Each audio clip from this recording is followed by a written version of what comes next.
Praise the lord. ఈ పునరుద్ధాన దినము మెండైన దీవెనలు ప్రభువు మీకు అనుగ్రహించునుగాక. ఈ యొక్క ఆరాధన వాక్య పరిచర్యను ప్రార్థన ద్వారా ప్రారంభించుకుందాం. మన మధ్యనున్న పాస్టర్ జాన్ గారు మనల్ని ప్రార్థనలో నడిపిస్తారు. ప్రార్థన. మహాపరిశుద్ధుడు, మహాగణుడా, మహోన్నతుడా, నీ పరిశుద్ధమైన ఘనమైన శ్రేష్టమైన నామమునకు వందనాలు ప్రభా. గడిచిన పునరుద్ధాన దినము నుండి ఈ పునరుద్ధాన దినం వరకు నీ సజీవరేఖల మందు మమ్మల్ని కాచి కాపాడి భద్రపరిచిన దాన్ని బట్టి నీకు స్తోత్రాలు. మరి ఈ సమయంలో ప్రభువా, మరి నాయన మరి నీ యొక్క దాసులు నీ యొక్క వర్తమానం అందిస్తూ ఉండగా దేవ మాకందరికి కావాల్సిన వర్తమానం మీరు దయచేయమని ప్రార్థిస్తున్నాం.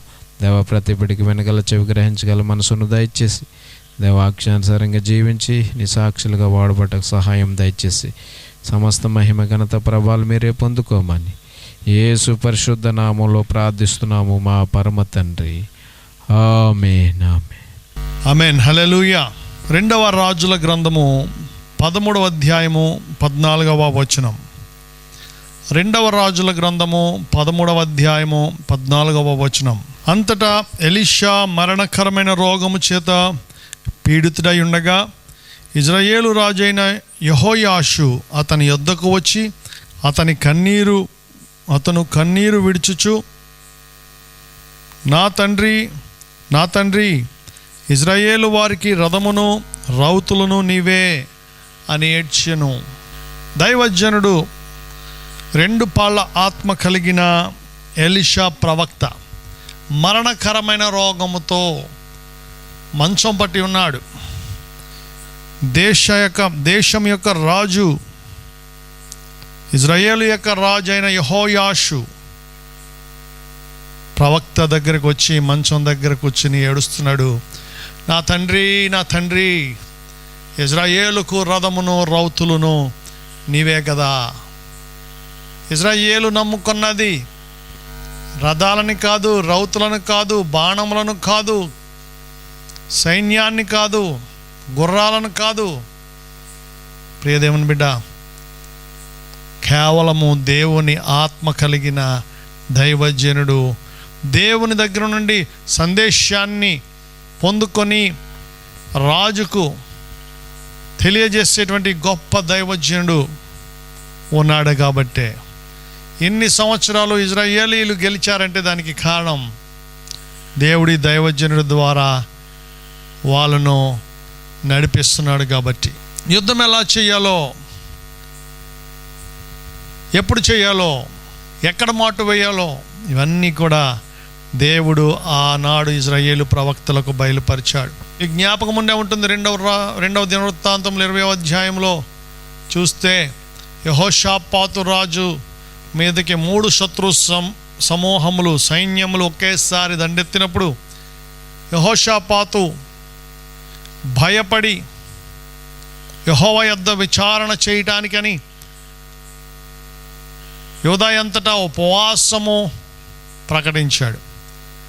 పెద్దలేంటి, పిన్నలేంటి, పురుషులేంటి, స్త్రీలేంటి అందరూ కూడా ఏమీ తినకుండా ఉపవాసం ఉండి మొర్ర పెట్టుకుంటున్నప్పుడు, ప్రార్థన చేసుకుంటున్నప్పుడు అప్పుడు దేవుని ఆత్మ ఒకని మీదకి వచ్చి దేవుడు చెప్పాడు ఎలా చేయాలో. పంక్తులు తీరి నిలబడండి, మీరు యుద్ధము చేయక్కర్లేదు, యెహోవా మీ పక్షమున యుద్ధము చేయును. ప్రియదేవుని బిడ్డ, వారు దేవుని విచారించారు. దేవుని ఆత్మ కలిగిన మీద ఒకని మీదకి వచ్చి దేవుడు ఆ రోజున మాట్లాడాడు. అలాగే ప్రతి యుద్ధముకు కూడా బైబిల్ గ్రంథంలో రాజులకు ప్రవక్తలు ఉండేవారు. సౌలు రాజుకు సమూయేలు ప్రవక్త, దావీదు రాజుకు నాతాను ప్రవక్త, అలాగే హిజ్కియా రాజుకు యెషయా ప్రవక్త. ప్రియదేవుని బిడ్డ, రాజుగారు సొంతంగా పరిపాలించడానికి కాదు, దేవుని ఆత్మ కలిగిన ప్రవక్తలను దేవుడు పంపిస్తూ ఉండేవాడు. వారి ద్వారా దేవుడు మార్గనిర్దేశం చేసేవాడు, డైరెక్షన్ ఇచ్చేవాడు, గైడెన్స్ ఇచ్చేవాడు. దేవుని కుమారుడు, దేవుని కుమార్తె. అలాగే ఎలీషా ప్రవక్త కాలంలో యెహోయాషు ఇజ్రాయేలుకు రాజుగా ఉన్నప్పుడు ఎలీషా మరణకరమైన రోగం వచ్చి మంచం పట్టినప్పుడు ఆ రాజు వచ్చి ఏడుస్తున్నాడు. ఇజ్రాయేలీలలో గొప్ప ప్రవక్త ఎలీషా, నీవు చనిపోతే ఎలాగా? మాకు రథమును రౌతులు నువ్వే కదా, నువ్వు చనిపోతే మమ్మల్ని ఎవరు నడిపిస్తారు? దేవుడికి మాకు ఎవరు విజ్ఞాపనకర్తలుగా ఉంటారు అని వేదనతో ఏడుస్తున్నాడు. ప్రియదేవుని బిడ్డ, దైవజనుడు మరణకరమైన రోగంతో మంచం పట్టాడు. 20వ వచనం నుండి చదివితే, తరువాత మృతి పొందగా వారు అతనిని సమాధిలో ఉంచిరి. తరువాత ఎలీషా మృతి పొందగా వారు అతనిని సమాధిలో ఉంచిరి. చూడండి అందరూ బైబిల్ గ్రంథాల్లో, ఒక సంవత్సరము గడిచిన తరువాత మోయాబీయుల సైన్యము దేశము మీదికి వచ్చినప్పుడు కొందరు ఒక శవమును పాతి పెట్టుచు సైన్యమునకు భయపడి ఆ శవము మీద ఎలీషా యొక్క సమాధిలో ఉంచగా, ఆ శవము ఎలీషా సాకల్యమునకు తగిలినప్పుడు అది తిరిగి బ్రతికి కాళ్ళు మోపి నిలిచాను. దింపిన ఆ శవము ఎలీషా శల్యములకు తగిలినప్పుడు అది తిరిగి బ్రతికి కాళ్ళు మోపి నిలిచానంటండి. మహిమ, గ్లోరీ. ఎలీషా ఆ జబ్బుతోనే చచ్చిపోయాడు. స్వస్థత రాలేదు. స్వస్థత కొరకు కూడా ఆయన ప్రార్థించుకున్నాడో లేదో ఎక్కడ రాయబడలేదు. ఎలీషా ప్రవక్త చనిపోయాడు.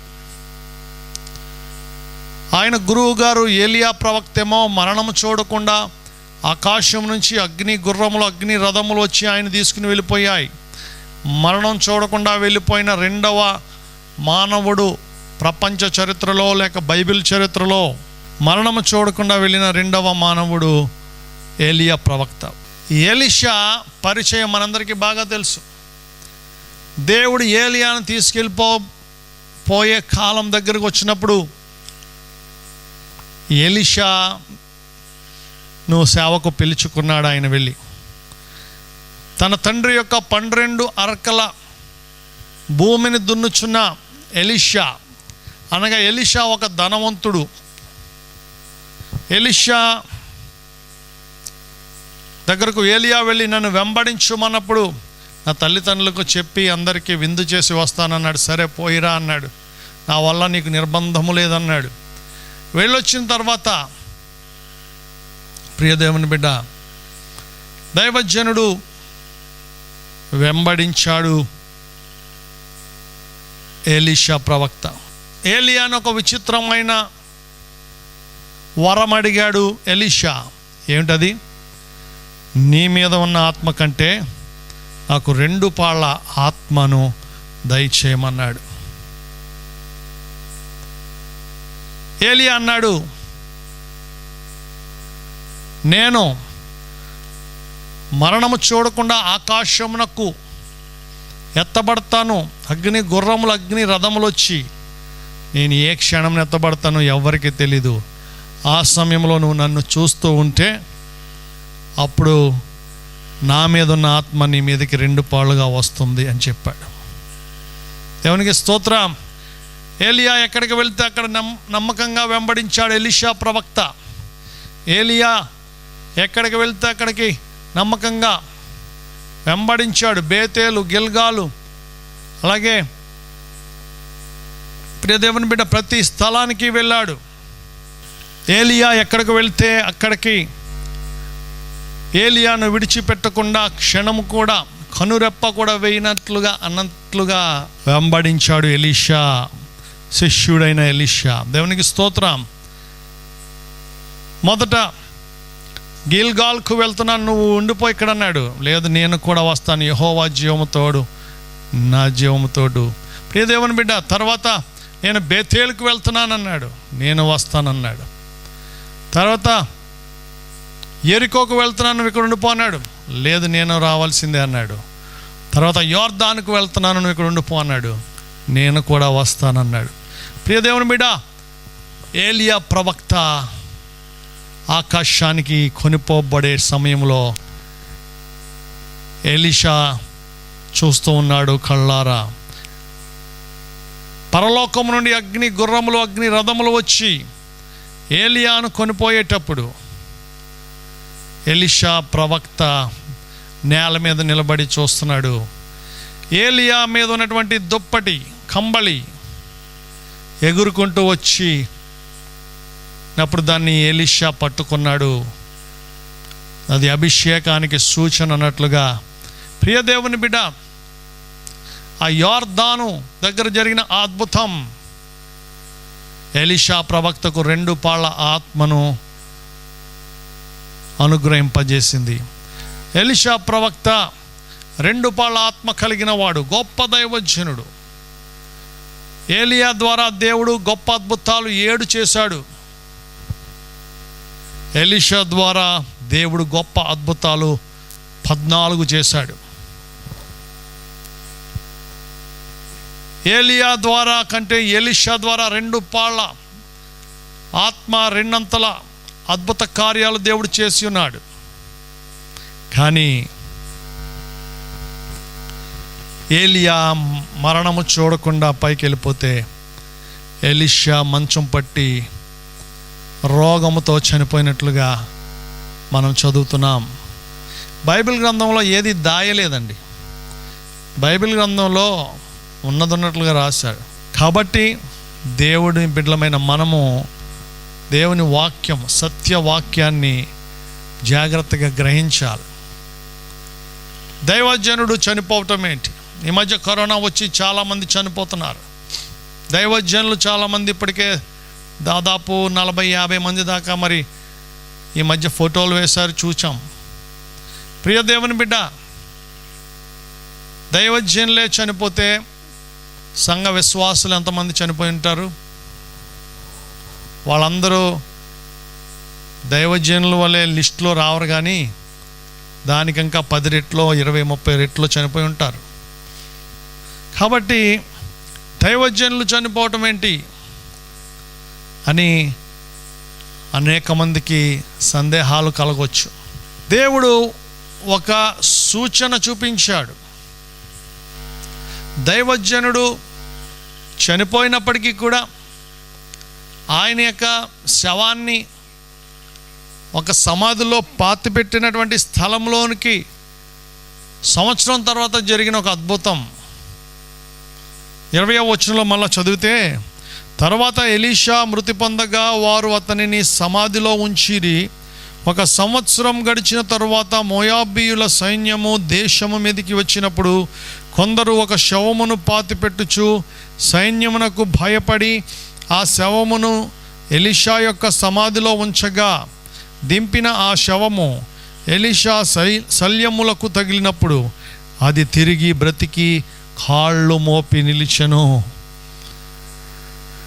హల్లెలూయా. ఆయన సమాధి మీద వేరే శవాన్ని పెట్టారంట.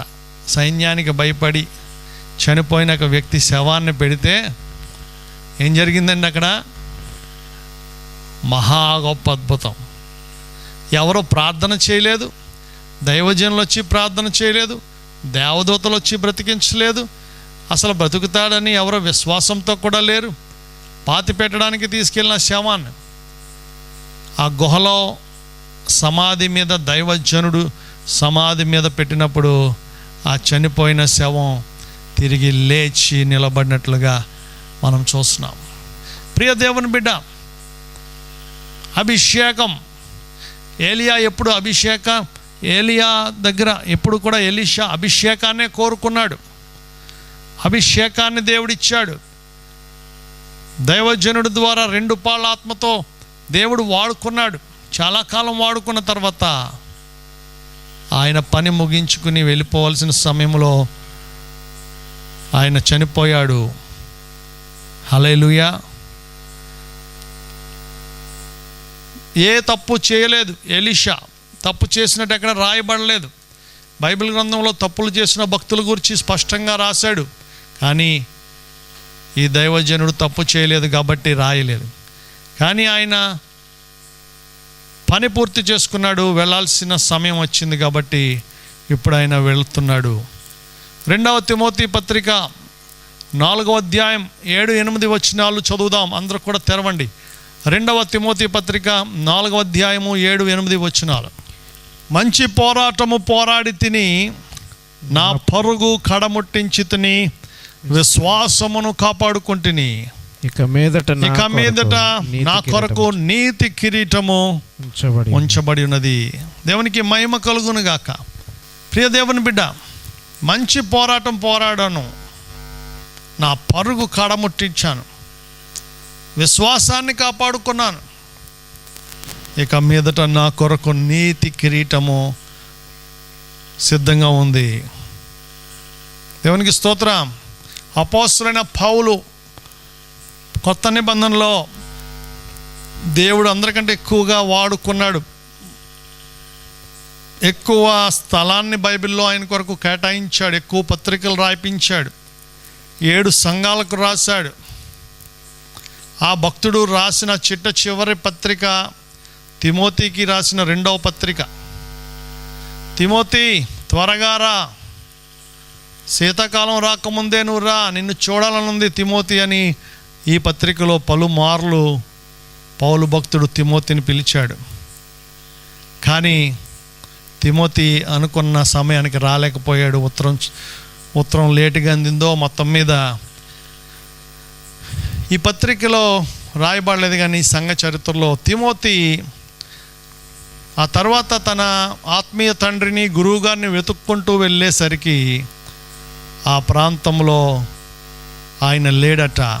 ఏమయ్యాడంటే ఆయన చనిపోయాడు ఈ మధ్య అని వారు చెప్పారు. ప్రియ దేవుని బిడ్డ, పౌలు భక్తుడు తిమోతిని పదే పదే నిన్ను చూడాలి, రా రా అని పిలిచాడు ఈ పత్రిక ద్వారా. కానీ తిమోతి వెళ్ళలేకపోయాడు. పర్వాలేదు, భూమి మీద చూడలేకపోయినా పరలోకంలో చూస్తారు, వాళ్ళిద్దరూ చూసుకుంటారు. ఆ విశ్వాసం వారికి ఉంటుంది. ముఖ్యమైనది దేవుని పని. దేవుని పని మీదే తిమోతి ఉన్నాడు కాబట్టి ఏమీ పర్వాలేదు. తిమోతి చూడటానికి వెళ్ళేసరికి తన ఆత్మీయ తండ్రి మరణించాడు అనే వార్త విన్నాడు. ఆయన రాసిన చివరి పత్రికలో ఏమని రాశాడు?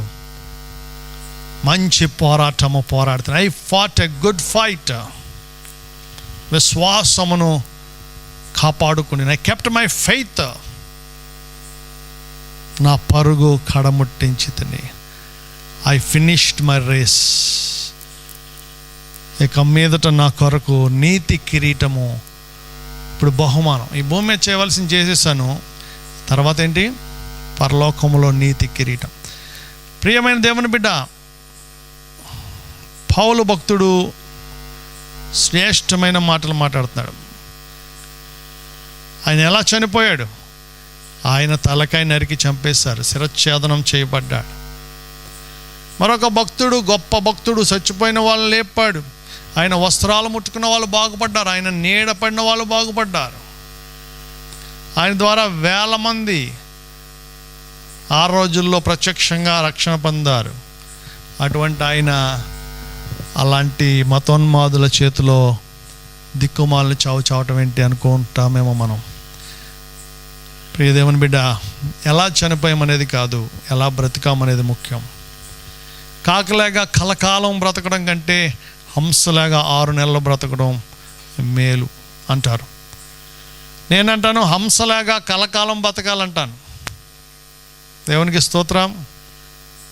దేవుడి సన్నిధిలో నువ్వు యథార్థంగా ఉంటే, చెడ్డ మాటలు పలుకోకుండా నీ నాలుకను నువ్వు కాపాడుకుని, కీర్తన గ్రంథంలో రాశాడు కదా, 34వ కీర్తన అనుకుంటా, అప్పుడు ఆయన నీకు దీర్ఘాయుష్ని ఇస్తానంటాడు. అయితే ఆది సంఘములో ఉన్న శిష్యులు, వారున్న పరిస్థితులు వేరు, మనమున్న పరిస్థితులు వేరు. కాబట్టి వారు హతసాక్షులుగా మరణించారు. అయితే ఒక గొప్ప సాక్ష్యం వారు పొందుకున్నారు. ఏంటంటే మంచి పోరాటం వారు పోరాడారు. పరుగును ఫినిష్ చేశారు. మధ్యలో పడిపోలేదు, బొక్కబోర్లా పడిపోలేదు, కాలు జారి పడిపోలేదు, రాంగ్ స్టెప్లు వేయలేదు, తప్పుట అడుగులు వేయలేదు. వాళ్ళు పరుగులో విజయం సాధించారు, జయ జీవితం జీవించారు. విశ్వాసాన్ని కాపాడుకున్నారు. మధ్యలో అటు ఇటు చూడలేదు. అల్ప విశ్వాసుల్లాగా బ్రతకలేదు, అవిశ్వాసుల్లాగా జీవించలేదు, మూఢనమ్మకాలతో లేరు, 2 పడవల మీద కాలే లేదు, 2 తలంపుల మధ్య లేరు. వాళ్ళు విశ్వాసమును కాపాడుకున్నారు. కాబట్టి విశ్వాస వీరుల జాబితాలో వారి పేర్లు రాయించాడు ఆయన హెబ్రీ పత్రిక 11వ అధ్యాయంలో. ఇక మీదట నా కొరకు నీతి కిరీటము. హల్లెలూయా. ప్రియ దేవుని బిడ్డ, ఎలీషా ప్రవక్త కూడా మంచి పోరాటం పోరాడాడు. ఆయన పరుగును కడముట్టించాడు, విశ్వాసమును కాపాడుకున్నాడు, నీతి కిరీటాన్ని పొందుకున్నాడు. ఏలియా ప్రవక్త మీద అభిషేకము దేవుడి చిత్తం. అది దేవుడు ఎవరిని కరుణిస్తానన్నాడు. నిర్గమాకాండము 33వ అధ్యాయం 19వ వచనంలో దేవుడు మోషే గూర్చి ఏమంటున్నాడో చదువుదాం. నిర్గమాకాండం 33వ అధ్యాయము 19వ వచనం. ఆయన నా మంచితనమంతయు నీ ఎదుట కనబరచెదను, యెహోవా అను నా నామమును నీ ఎదుట ప్రకటించెదను. నేను కరుణించు వాని కరుణించెదను, ఎవని యందు కనికర పడేదను వాని యందు కనికర పడేదను నేను. హల్లెలూయా. నేను ఎవరిని కరుణిస్తానో వారిని కరుణిస్తాను, అది నా ఇష్టం. నేను ఎవరి మీద కనికర పడతానో వారి మీద కనికర పడతాను. ఆయన చిత్తాన్ని ఎవరు మార్చలేరు, ఎవరు ప్రశ్నించజాలం. హల్లెలూయా. నేను ఎవరిని కరుణిస్తానో వారిని కరుణిస్తాను. ప్రియదేవుని బిడ్డ, రోమాపత్రిక 9వ అధ్యాయం 15వ వచనంలో పౌలు భక్తుడు మరలా ఈ వాక్యాన్ని వివరిస్తున్నారు. నేను ఎవరిని కరుణిస్తానో వారిని కరుణిస్తాను, ఎవరిని యందు కనికర పడతానో వారి యందు కనికర పడతాను అంటున్నాడు.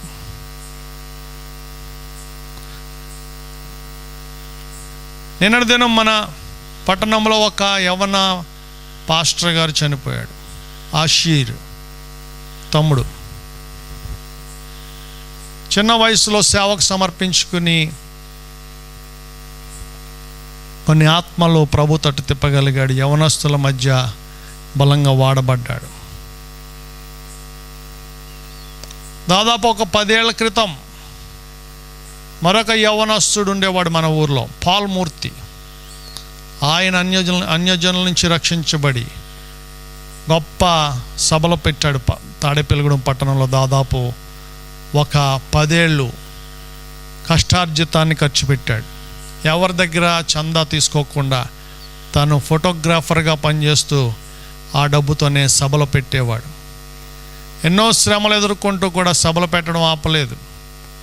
ఇంకా యూత్ మీటింగ్లు పెట్టేవాడు. అనేక మంది దైవజనులను ఈ పట్టణానికి తీసుకొచ్చాడు. ఆయన చనిపోయాడు. ఆయన భార్య, ఆయన ఇద్దరు కూడా ప్రభు సన్నిధికి వెళ్ళిపోయారు. యవ్వన వయసులోనే వెళ్ళిపోయారు. 30-35లో వెళ్ళిపోయారు. నిన్న చనిపోయిన సహోదరుడైతే 30 కూడా ఉండవేమో. అయినప్పటికీ వారు చేసిన సేవ నిలిచింది. దేవునికి మహిమ కలుగును గాక. అనేక మంది వెళ్ళిపోయారు. గొప్ప గొప్ప సేవలు చేస్తున్న గొప్ప దైవజనులు వెళ్ళిపోయారు. పోయిన నెలలో, ఈ నెలలోనే అనుకుంటా, విజయవాడలో జరిగిన స్వర్ణ ప్యాలెస్ అగ్ని ప్రమాదంలో ఒక భార్యాభర్తలు దైవజనులు వారు చనిపోయారు. మీకు అందరికీ తెలిసే ఉంటుంది. పాస్టర్ అబ్రహాం రత్న, ఆయన భార్య పేరు. యవ్వనస్తులు, నా మీద ఒక 4-5 ఏళ్ళు పెద్దోడేమో. వాళ్ళ అమ్మగారిది మన ఉప్పరగూడెమే, దండగారు ఉప్పరగూడెం వాస్తవ్యులు వారు. వారి తండ్రి గారు కూడా ఆయన యవ్వన వయసులో అలాగే చనిపోయాడంట. డిగ్రీయో పీజీ చదువుతున్నప్పుడు ఆయన చనిపోయారు. గొప్ప దైవజనులు రతన్రాజు గారు చిన్న వయసులో ఆ జగ్గయ్యపేట, కృష్ణా జిల్లా జగ్గయ్యపేటలో అతి పెద్ద సంఘం ఆర్టీసీ కాంప్లెక్స్ దగ్గర నేను ఒకసారి మీటింగ్కి వెళ్తే వేరే మీటింగ్లో కలుసుకుని, అన్న మా చర్చి కడుతున్నా, వచ్చి మీరు ప్రార్థన చేయాలని తీసుకెళ్ళాడు. 2 ఏళ్ళు దాటుతుంది. ఎంత అద్భుతమైన మందిరం అంటే నేను ఆశ్చర్యపోయా. మన విజయవాడ ఫెయిత్ చర్చ్ కంటే కొంచెం పెద్దగా ఉంటుందేమో. అయితే ఎక్కడ కట్టాడు? జగ్గయ్యపేట ఆర్టీసీ బస్ స్టాండ్ ప్రక్కన పట్టణ నడిమొడ్డులో కట్టాడు. ఇంకా పూర్తవుతుంది వర్క్. దాదాపు 3-4 వేల మంది కూర్చోగలిగినటువంటి గొప్ప మందిరం. ఆ తర్వాత సెంట్రల్ ఏసీ కూడా పెట్టాడంట. ఓపెనింగ్ అయింది. మరి 1 సంవత్సరం అనుకుంటా సేవ చేశాడు ఆ చర్చిలో. కానీ ఆ జగ్గయ్యపేట పరిసర ప్రాంతాల్లో వారి ద్వారా ఏర్పడిన సంఘాలు కొన్ని వందల సంఘాలు ఉన్నాయట కృష్ణా జిల్లాలో. వారి తండ్రి గారి ద్వారా అయితేనేమి, అబ్రహాం గారి ద్వారా అయితేనేమి. ప్రియ దేవుని బిడ్డలారా, అనేక వందల వేల మందిని వారు ప్రభుతో తిప్పారు. కానీ మంచి యవ్వన వయసులో చనిపోయాడు. నాకు చూస్తుంటే ఎలీషా ప్రవక్త చనిపోయాడు.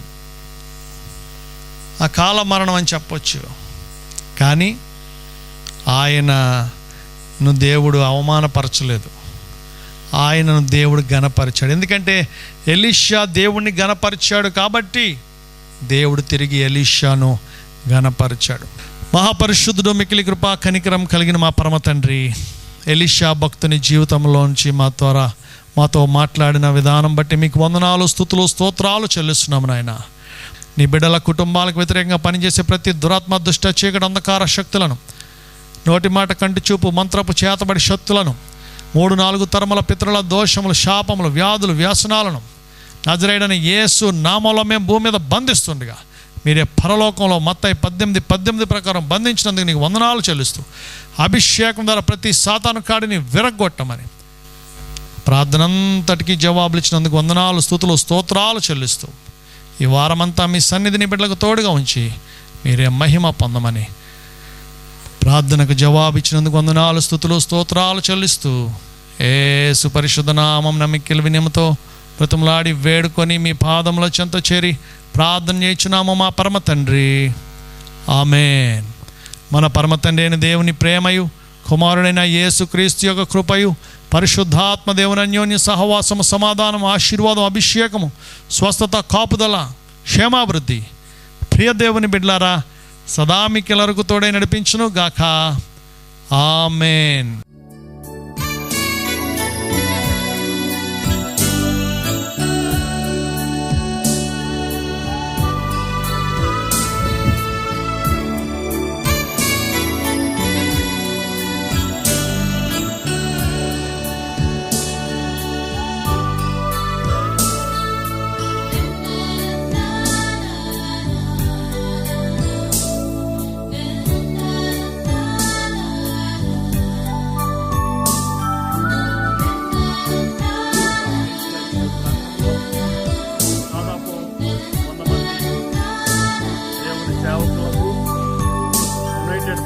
ఆనంద తైలభిషేకము నిమ్ము ఆత్మస్వరూపుడా,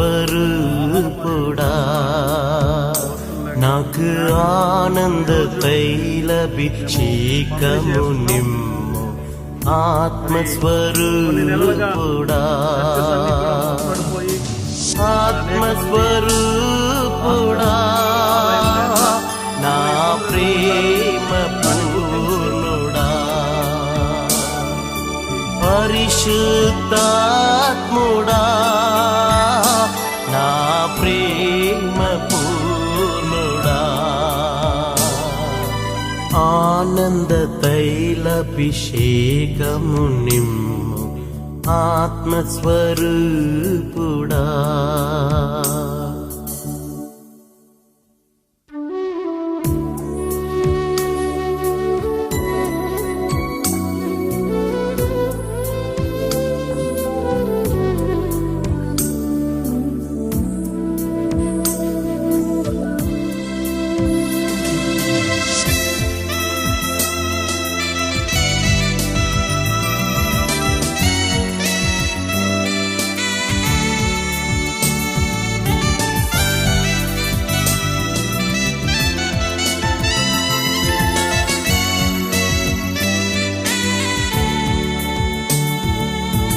ఎండిన ఎముకలు జీవింపచేయుము ఆత్మస్వరూపుడా,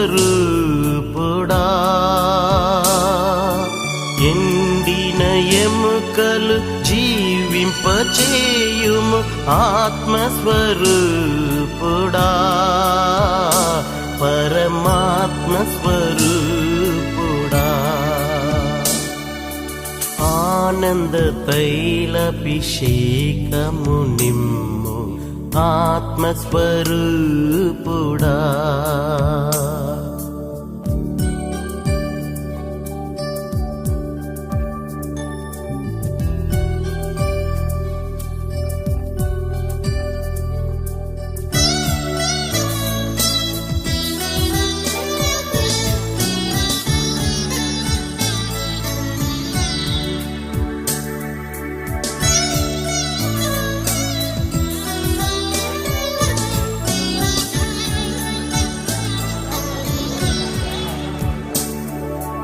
అరణ్య భూమిని ఫలింపచేయుము ఆత్మస్వరూపుడా,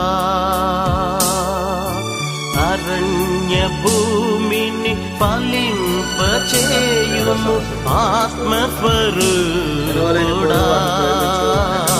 నా ప్రేమ పూర్ణుడా, ఆనంద తైలభిషేకము నిమ్ము ఆత్మస్వరూపుడా. ఎన్నో దినాలుగా తండ్రి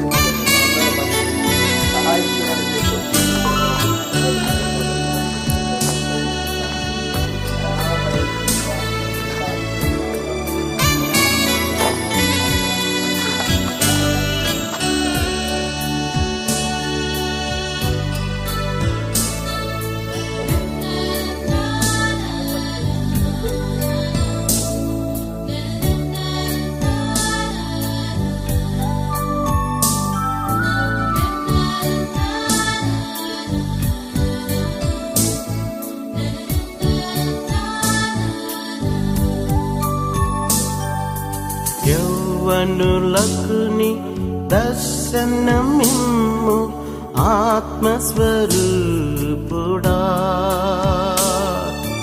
యౌవనులకుని దర్శనమిమ్ము ఆత్మస్వరూపుడా. నా ప్రేమ పూర్ణుడా,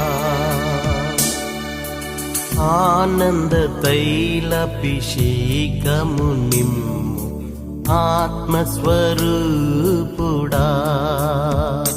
నాకు ఆనంద తైలభిషేకము నిమ్ము ఆత్మస్వరూపుడా, ఆత్మస్వరూపుడా. నా ప్రేమ పూర్ణుడా, పరిశుద్ధాత్ముడా. నా ప్రేమ పూర్ణుడా, ఆనంద తైలభిషేకము నిమ్ము ఆత్మస్వరూపుడా.